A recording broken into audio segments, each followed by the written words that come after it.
Welcome, my dear students. Today's topic is complementary genes. Here the genes are capital C and capital P. Okay.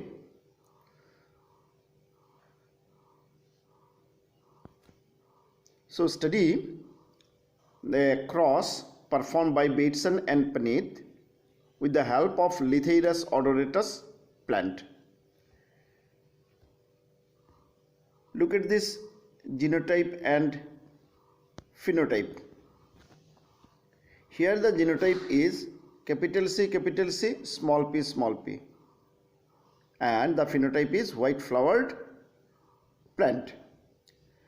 And this is another type of genotype, which is small c, capital P, and again the phenotype is white flowered plant. So they took these two plants as parent generation, and consequently the gametes are capital C, small p, and small c, capital P respectively. And after the fusion, the F1 produced as this one, capital C, capital P, small p as genotype, and the phenotype appeared as purple flowered plant. Now the interesting fact is that here only dominant capital C is present. Here only dominant capital P is present, and in F1 both the capital C and capital P are present.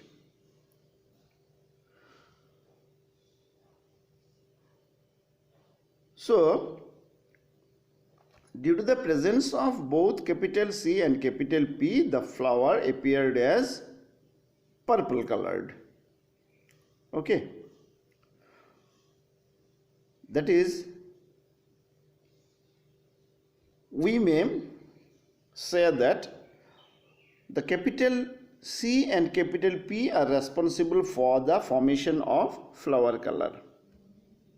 Okay, to confirm that, they performed the selfing in F1 generation.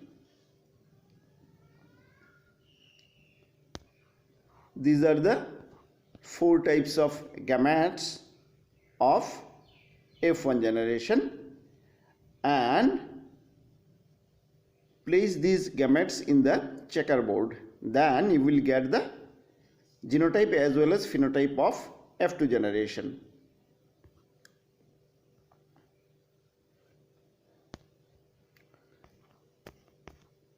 This one is the checkerboard. These are the male gametes and these are the female gametes.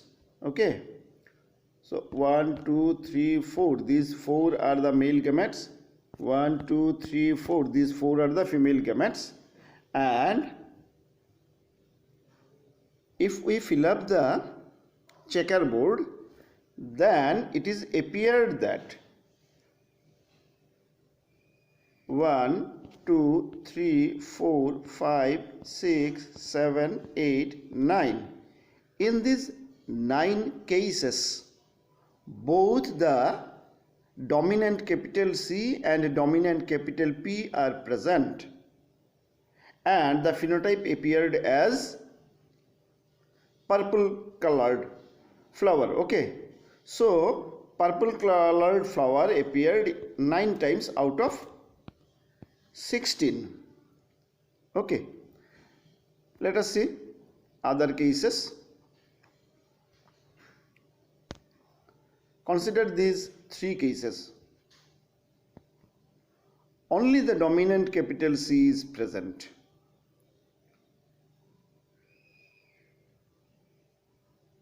Then consider these three, only dominant capital P is present, and consider this one, here none of the capital C and capital P are present, and the phenotype appeared as white colored flower. So from this F2 it appears that for the formation of purple color, both capital C and capital P genes are involved. In the remaining cases, only capital C or only capital P or recessive small c, small p cannot produce the purple colored flower. So it is confirmed that for the formation of anthocyanin, that is color forming pigment, both capital C and capital P are involved. And here capital C and capital P are non-allelic genes.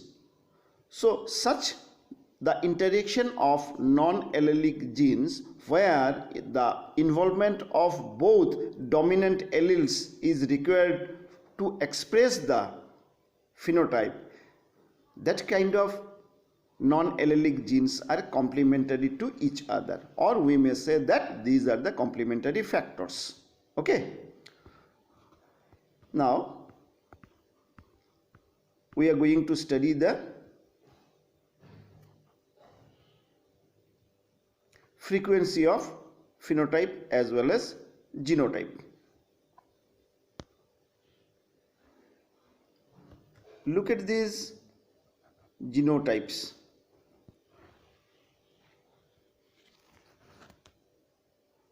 These cases, the frequency are 1, 2, 2, 4 respectively, and the phenotype is purple, that is